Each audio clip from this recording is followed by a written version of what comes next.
Muchísimas gracias, profesora Celia Herrera. Excelente, brillante presentación, concisa, muy explicativa, encantadora. Y por eso también ha generado varios comentarios y algunas preguntas que vamos a ir formulando a continuación. Y mientras tanto, también está abierto el chat para que puedan seguir formulando preguntas y comentarios. Vamos a comenzar con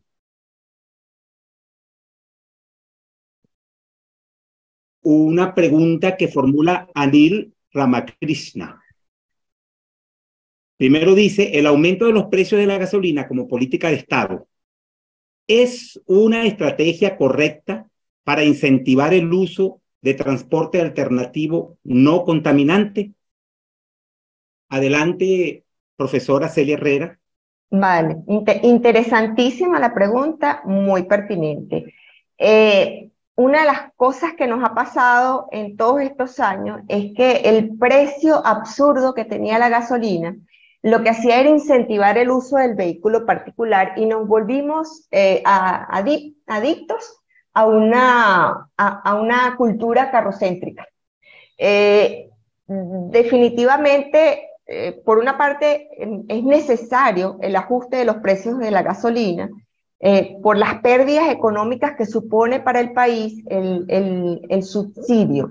Sin embargo, el subsidio entendemos que debe de existir de manera directa para aquellos sectores de la población más desfavorecidos, en la medida en que estaremos propiciando que ellos puedan llegar a tener mejores condiciones de vida y poder llegar entonces a cubrir esos costos de la gasolina que serían ostentosos en el momento en que no cuentan con ello. Entonces, es una estrategia para desincentivar el uso del transporte privado e ir hacia modos no contaminantes alternativos, hacia el uso del transporte público. Sí, efectivamente es una estrategia en la medida en que nos duele tener que pagar muy alto el costo de la gasolina, pues vamos a ser más racionales en el uso del vehículo y vamos a pensar en opciones de movernos de transporte público que puedan ser menos costosas. Es una medida además que se aplica bajo ese esquema a nivel internacional. Lo que sí es importante es que no parezca un castigo en términos de que si bien estoy elevando el costo de la gasolina para que las personas no usen su vehículo particular, ajá, deja tu vehículo, pero ¿qué opciones tengo? Y entonces es allí donde me tengo que ocupar de que efectivamente haya una oferta de transporte público amplia, que haya opciones de moverse de manera alternativa buena. Entonces tengo que ocuparme del transporte público superficial, tengo que ocuparme del servicio de transporte subterráneo, tengo que dar opciones de moverse superficialmente en corredores peatonales, en corredores de ciclorruta, tengo que dar opciones para la micromovilidad y tengo que empezar a pensar en todo lo que supone que si la persona va a dejar su vehículo tenga una oportunidad de poder moverse. Entonces, sí, efectivamente es una estrategia correcta. Muchas gracias, profesora Celia Herrera, por su respuesta. Adicionalmente, el profesor Gilberto Velasco hizo un comentario referente a la pregunta que hizo Anil Ramakrishna. Y efectivamente dijo, primero hay que tener transporte público eficiente y suficiente. De manera que es complementario, pero coincide perfectamente con la respuesta. El profesor Velasco hace un comentario acá, dice bicicletas con conexión al transporte público. Entonces, estaciones, terminales de bus y de metro con patios y gateras para bicicletas. A mí me parece muy acertado, pero vamos a dar la palabra a la profesora Celia Herrera si cree conveniente complementar. Sí, me parece acertadísimo el comentario del profesor Velasco. Además, seguramente él lo está viviendo porque en este momento está de visita en otro país, está en otro país. Y casualmente con la presentación, la última foto que les puse es de una estación de préstamos de bicicleta en Washington. En esa estación, donde vieron bicicletas en préstamo a las que ustedes pueden acceder simplemente con su teléfono celular escaneando el código QR, esa estación de bicicleta está en la misma acera donde tienen la estación Metro Center del metro de Washington. Y está a escasos metros de las paradas de transporte público superficial que prestan servicio allí. Entonces, efectivamente, estaciones integradas en donde podamos contar con espacios para bicicleta, para el transporte público, engranados muy cercanos, con pequeños cambios del modo a pie para ir al transporte subterráneo, y efectivamente esa es la idea. Muchísimas gracias, profesora Celia Herrera. Continuamos con comentarios y preguntas. Fernando Martínez, gracias por su presentación, profesora. Luego formula 2 comentarios. Los voy a leer ambos y le damos la palabra a la profesora Herrera para que, si quiere complementar algo al comentario. El primer comentario dice: la muy restringida movilidad en los barrios autoproducidos representa para esos sectores un alto índice de vulnerabilidad. Impide incluso prestar otros servicios como recolección de desechos sólidos, atención de emergencias, etc. Y otro comentario: el 8 a 12 y de 1 a 5 es un activismo muy difícil de erradicar. Sí. Entonces, la profesora Herrera tiene la palabra. Gracias por el comentario. Efectivamente, una de las grandes preocupaciones que tiene el tema de la movilidad urbana ahorita a nivel internacional es cómo cómo romper con esa gran fuente de inequidad que supone la sostenibilidad social en términos de combatir la desigualdad. Esa desigualdad asociada a los barrios autoproducidos ha sido la más dura de procesar. Tenemos espacios, además, de traslados verticales que suponen unos esfuerzos muy grandes para una persona, y lo reducido de las vías y la falta de conectividad con el resto de la trama urbana produce grandes niveles de inequidad. Entonces, y además de eso, como bien lo dices, pues terminan teniendo limitaciones para poder acceder a servicios de suministro de gas, que normalmente le llegan con una bombona, de transporte público, porque entonces tienen que bajar cientos de escaleras para poder llegar al Jeep, en donde con este vehículo de doble tracción pueden llegar hasta una estación de transporte público superficial y así seguir el Vía Crucis. Entonces, realmente para estos sectores autoproducidos hay una vulnerabilidad muy grande y hay una desigualdad y una inequidad muy grande en la prestación de servicios públicos. Y lo que estamos es tratando de pensar en la micromovilidad como una oportunidad para que ese último recorrido pueda ser quizás más amable, más cercano y más accesible a estas personas de escasos recursos. Con el tema del escalonamiento de jornadas, sí, es muy difícil de erradicar y nos cuesta mucho, tanto nos cuesta como ir de visita, por ejemplo, a España, y no entendemos cómo arrancan a las 10 de la mañana y cierran a la 1 y vuelven a abrir a las 3 porque se van a hacer un descanso intermedio y luego terminan hasta las 10 de la noche, y lo mismo pasa en Buenos Aires. Es un tema cultural que, si bien es difícil de roer, pues es una oportunidad que pudiera irse pensando desde el Estado como una política. No es, si bien es difícil, no es imposible. Muchísimas gracias, profesora Celia. Vamos a continuar con los comentarios. Miguel Castillo, buenas tardes, excelente tópico, muchas gracias. La tendencia en movilidad va orientada a incorporar tecnología a los vehículos, por ejemplo, la tecnología V2X, que conecta trenes, autos eléctricos y demás vehículos con internet y software de inteligencia artificial. Todo esto para dar un plus en contra de los vehículos de combustión. Adelante, profesora Celia, si quiere complementar este comentario que hace Miguel Castillo. Sí, hay un tema muy fuerte, que es propiciar la electromovilidad. Y en términos de la electromovilidad se ha estado ofreciendo lo que se llama vialidad vehículo inteligente, y la posibilidad de intercambiar información en tiempo real entre el usuario, el conductor del vehículo y las pantallas que están sobre la vía desde un centro de control de operaciones, mandando información o incluso a través de elementos que están colocados en la vía con señales de Wi-Fi que pueden conectar con esa información en tiempo real.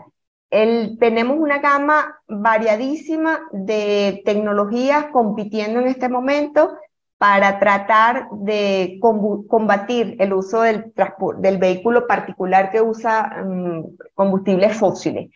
Y pareciera que lo de la electromovilidad va a ser lo que va a estar mandando en los próximos tiempos, particularmente por lo que se puede observar en Europa. Vamos a ver si entramos en esta nueva era del conocimiento, en esas nuevas tecnologías, sobre todo en los países de Latinoamérica, que es donde más difícil pareciera hacer algo. Muchísimas gracias. Aquí hay una pregunta que formula Yajaira Freites. Parte del transporte público en Caracas está privatizado, carritos, camionetas, busetas, etcétera, segmentado y refractario a un plan general de regulación. Precisamente son estos los que más están relacionados con la población de menos recursos. Pregunta, ¿cómo manejar esa segmentación de mini propietarios del transporte público? Este es un tema interesantísimo y quizás de los más complejos, pero no imposibles. Lo que hemos estado viendo es que el problema más severo es el paradigma del modelo de negocio que tienen estos prestadores de los servicios de transporte público desde los privados, desde las asociaciones civiles y las cooperativas. El modelo de negocio que tienen es obsoleto, es absurdo, eso funcionó en la década de los 60, los 70, pero ya definitivamente el modelo tiene que cambiar. Aquí nos corresponde desde el Estado empezar a fortalecer la gobernabilidad, el control y la supervisión y la organización de estos grupos para entrar en un aro que supone la honestidad, eliminar los niveles de corrupción tan amplios que hay en estos sectores y bajarle a esos niveles de conflictividad y de manejo con que si yo me paro, te paralizo el país porque no va a haber transporte público, como efectivamente no lo habrá, y vas a tener paralizado el país. Entonces yo cedo y te permito que pongas una tarifa que más o menos se ajuste a lo que tú quieres, pero el servicio no mejora. Entonces hace falta supervisión, control, procesos de negociación y retomar la gobernabilidad con una instancia como lo fue en su momento la Fundación Fondo Nacional de Transporte Urbano, cómo se manejaban desde esa instancia reguladora todos los procesos de apoyo al sector transporte, repotenciación de flota, estructuración de tarifas de transporte público.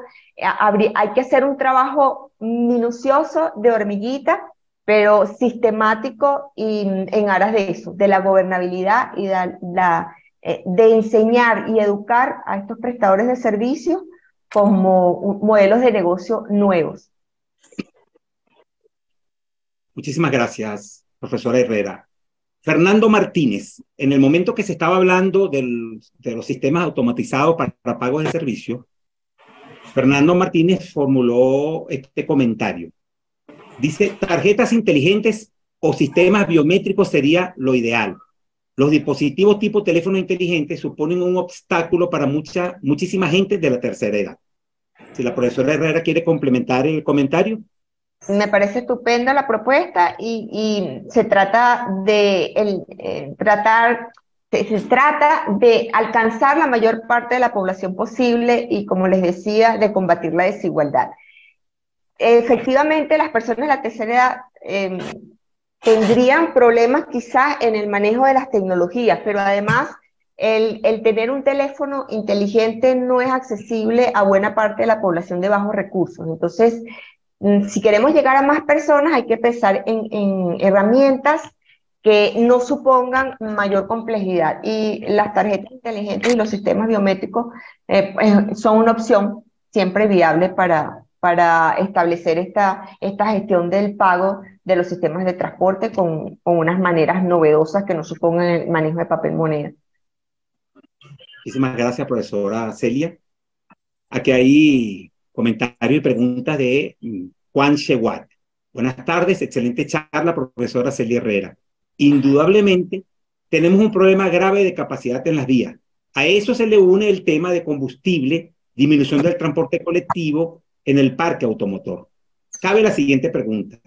¿Existen estudios actualizados por parte de algún ente de modelos de demanda de transporte en las ciudades principales y qué nivel de complejidad tiene? Antes de terminar, después de la pregunta, completa aquí, ¿quién está llevando a cabo este estudio? ¿Se toman en cuenta todas las variables y zonas urbanas y el transporte multimodal, perdón? ¿Hay interrelación con la gente, con los agentes gubernamentales y su relación con los planes locales de desarrollo? Bueno, son varias preguntas. Voy a repetir la primera. ¿Existen estudios actualizados por parte de algún ente de modelo de demanda de transporte en las ciudades principales? ¿Y qué nivel de complejidad tiene? Adelante, profesora Celia. Bien, solo puedo hablar de lo que conozco, ¿no? Particularmente en el área, en la región metropolitana de Caracas, y cuando digo región metropolitana es que tenemos los municipios de costumbre, Sucre, Baruta, Latillo, Chacao y Libertador, más el estado de La Guaira, todo lo que es Altos Mirandinos, Valles del Tuy, Guarenas, Guatire, englobados en esa región metropolitana de Caracas. Hay un estudio del año 2019 que contrató la Corporación Andina de Fomento. Ese estudio fue llevado a cabo por la empresa Modelística en su capítulo Venezuela. Y allí se hizo un estudio de movilidad completa de toda la región, analizando la demanda, los orígenes, los destinos. Hay una encuesta de movilidad en hogares y hay información valiosísima, volúmenes de tránsito, orígenes, destinos, deseos de movilización, usos, interés de esos viajes, cuáles eran las razones de esos viajes. O sea que hay un estudio bastante fundamentado reciente en la región metropolitana. Desconozco si hay estudios del mismo tenor en otras regiones del país. Pudiera verlo como iniciativas desde las gobernaciones y las alcaldías, porque lamentablemente los organismos internacionales como Banco Mundial, Banco Interamericano de Desarrollo y Corporación Andina de Fomento, ellos trabajan son los que cuentan con recursos para hacer este tipo de macroestudios y que son sumamente costosos y pues el interés pasa porque tengan que hacerlo a través de las instancias gubernamentales, tienen que contar con el aval de los estados y lamentablemente pues en estos últimos años no hay mayor cosa que comentar que lo que les estaba diciendo. Allí respondo a la pregunta de quién está llevando a cabo ese análisis. Tenemos esa perspectiva. Lamentablemente ese estudio no ha sido publicado, no se ha hecho público, no se ha difundido. Entonces, como se firman con la Corporación Andina de Fomento los compromisos de no poner a circular la información, la confidencialidad hay que respetarla y por eso no puedo dar mayores detalles, pero sí existe ese análisis de la región metropolitana de Caracas. Se toman en cuenta en esos estudios todas las variables, tanto zonas urbanas como periféricas, zonas de escasos recursos, sectores populares, las opciones de movilidad, todas las novedades tecnológicas. Se hacen propuestas, incluso hay propuestas con el tema de los sistemas de transporte público superficial masivos tipo Buscaraca, la parte vial de cómo lograr mejorar el entramado y dar conectividad en algunos sectores donde se interrumpen las vías, o de ampliaciones o mejora en esa infraestructura de servicio, y cómo acompañar eso con mobiliario y equipamiento urbano. Si hay interrelación con los entes gubernamentales y desarrollo con los planes locales de desarrollo. Bueno, a ver, realmente hay mucha planificación y desde ha habido cambios en términos de cómo es la planificación a nivel de Estado y desde la planificación incluso ha bajado ahora a la parte comunal, que es una figura que sin embargo no está oficialmente aceptada a nivel de la Constitución Nacional. Entonces tenemos muchos planes, sí, pero creo que falta un poco de efectividad en términos de lo que se dice y lo que se hace. Si bien hay planes a nivel nacionales que hablan de movilidad urbana y de reducción de emisiones, pues suena como que no coherente que si voy en aras de mejorar el transporte público y disminuir el uso del vehículo particular, entonces traiga un lote de vehículos iraníes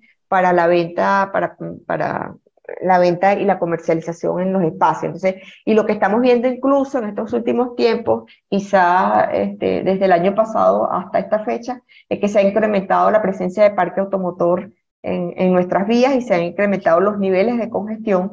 Entonces, no pareciera haber mucha sintonía en términos de planificación y lo que son lo ejecutable y lo que estamos viendo a nivel de desarrollo urbano.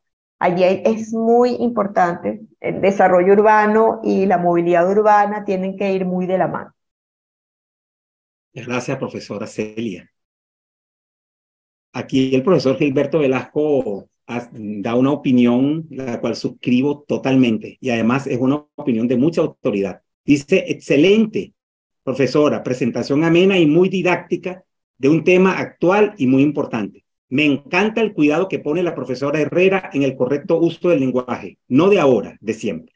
Gracias por esas bellas palabras. Sidney Herrera. Excelente presentación de la colega ingeniero Celia Herrera. La pregunta, ¿cómo incursionar a los gobernantes en esa medida de sostenibilidad? A ver, la pregunta es cómo hacemos que los gobernantes vuelvan a hacer lo que tienen que hacer. Y perdónenme la vehemencia con que lo digo. Lo que pasa es que si ustedes revisan en este momento el Twitter o la cuenta Instagram o cualquier otra red social de la mayoría de las autoridades locales, gubernamentales, como quiera que se les llame, es un poco lo que dicen los españoles, ¿no? Que todo está como muy dedicado al postureo, a ver cómo figuro. Y realmente lo que necesitamos es más gestión, de que las personas se sienten a hacer lo que les toca hacer. Si los del Consejo Municipal de una municipalidad están en la bailoterapia con los señores de edad mayor, ¿quién se está encargando entonces de hacer las ordenanzas que hay que hacer para regular la movilidad urbana dentro de ese municipio? Entonces, si volvemos al deber ser de que cada quien tiene unas atribuciones, que para eso está en un cargo y vuelve a hacer lo que le toca, pues gran cosa estaríamos haciendo. Pero además, la otra cosa que es importante es que es ser coherente con el discurso de lo que se dice y lo que se hace. Porque si ustedes revisan hoy por hoy, por ejemplo, porque me toca, cuando hablo de planificación en los cursos de vías y proyectos viales, de cómo es la planificación del Estado, tenemos el Plan de Desarrollo Económico y Social de la Nación y luego lo tenemos desagregado en ese Plan Nacional Simón Bolívar.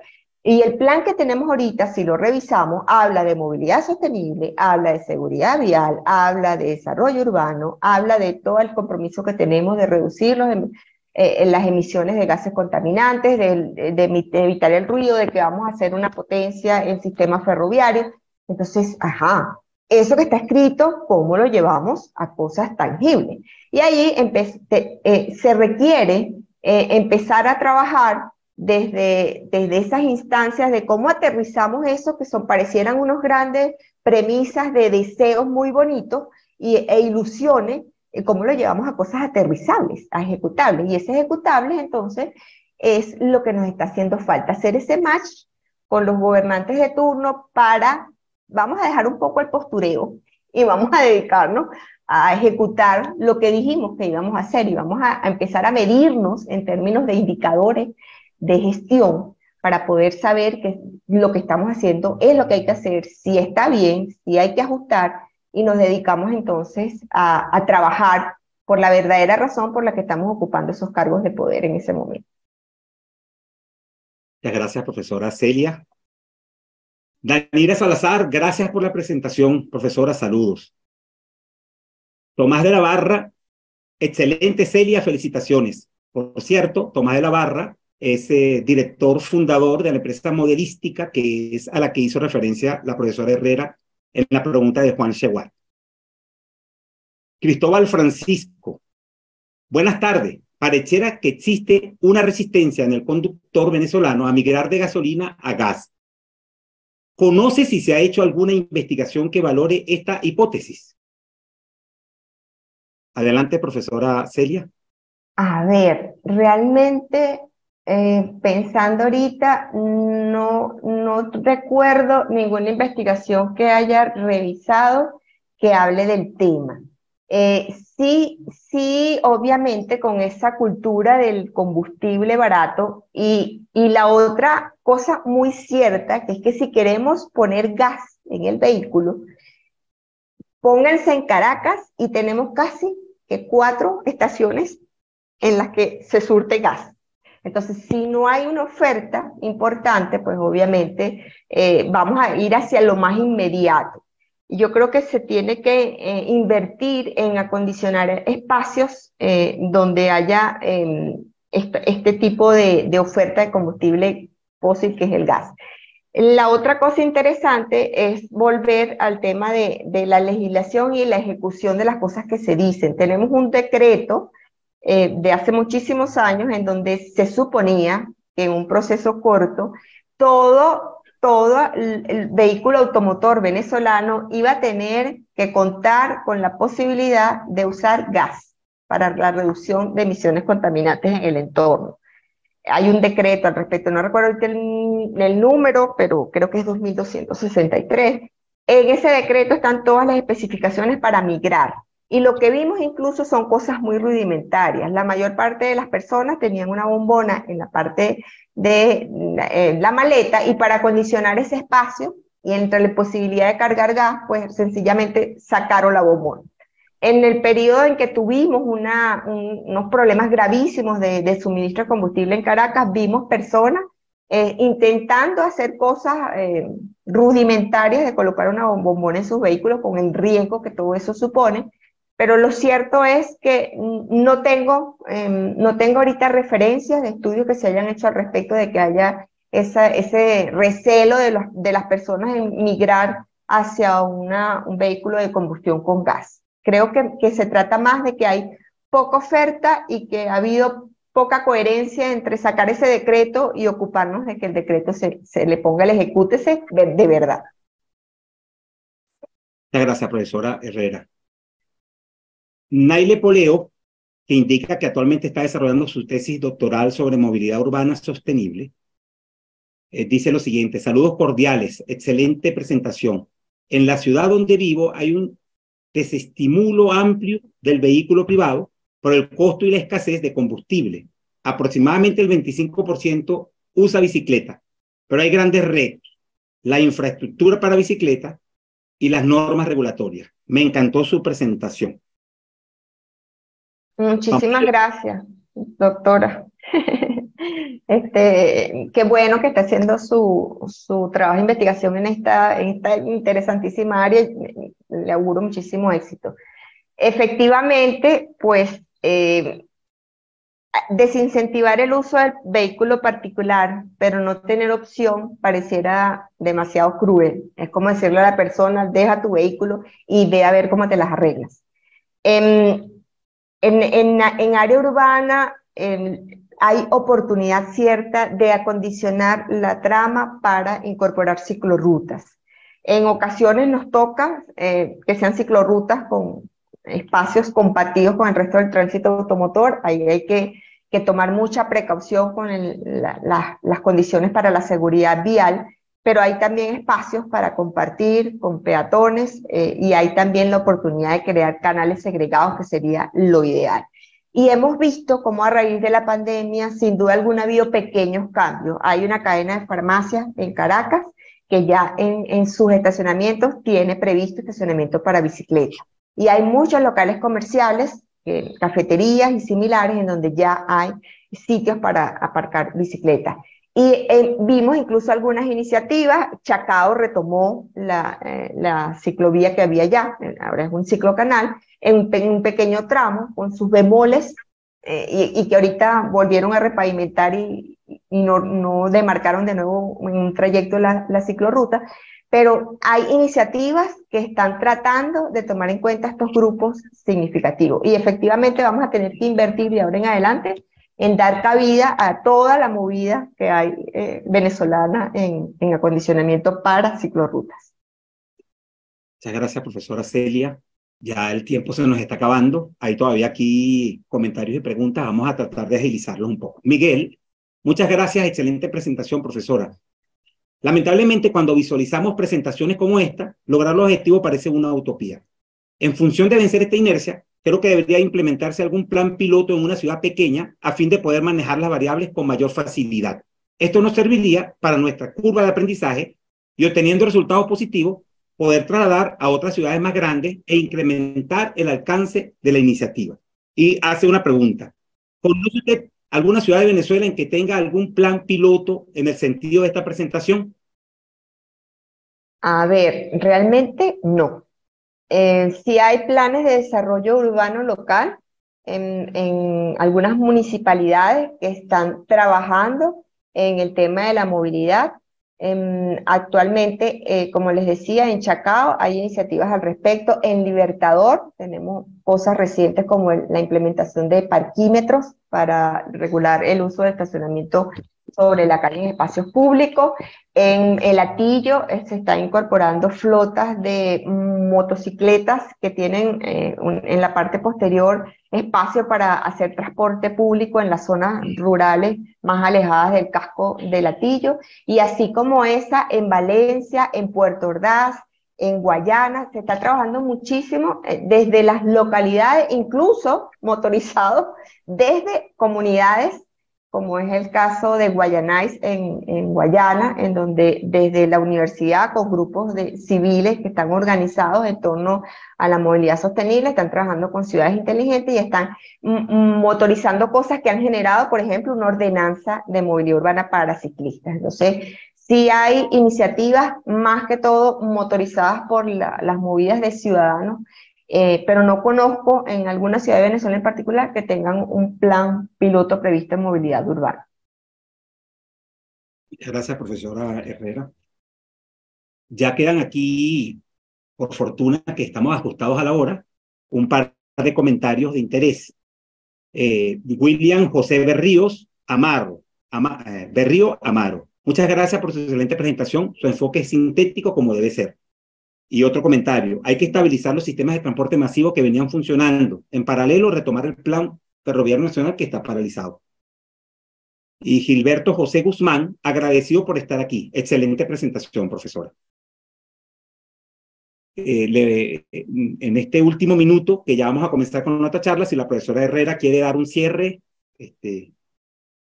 Bueno, quiero agradecer muchísimo la participación, los comentarios halagadores que son un baño de rosa para empezar la semana, la presencia de colegas, profesores importantísimos, de miembros de la academia y algunos otros, el profesor Tomás de la Barra, que es el artífice de ese gran estudio que les comenté, de la empresa modelística, que es una gran empresa de trayectoria en el país. Y bueno, a todos los que nos acompañaron, a nuestro moderador estrella, el profesor Washley, a nuestro profesor Alonso Romero, que siempre está muy activo, y a todos ustedes, una feliz tarde y gracias por ese intercambio maravilloso de conocimiento que hemos tenido la tarde de hoy. Muchísimas gracias, profesora Celia Herrera. Bien, siguen los comentarios en el chat, la profesora los va a poder ver. Sí, saludos María Alejandra, Juan, Yajaira, gente muy querida, muy conocida. Muchísimas gracias de verdad por tomarse este tiempo y estar esta tarde con nosotros. Gente valiosísima, que sabe muchísimo, que tiene muchísimo conocimiento de transporte y que va a ser sin duda alguna de gran valor. Gracias, Sandra, para hacer esos cambios tan deseados que tenemos todos en nuestra mente de cómo nos vemos en un futuro. Muy agradecido con la profesora Herrera. tanto entusiasmo generó la charla que se llenó todo el tiempo faltante con comentarios y preguntas y siguieron después de la hora.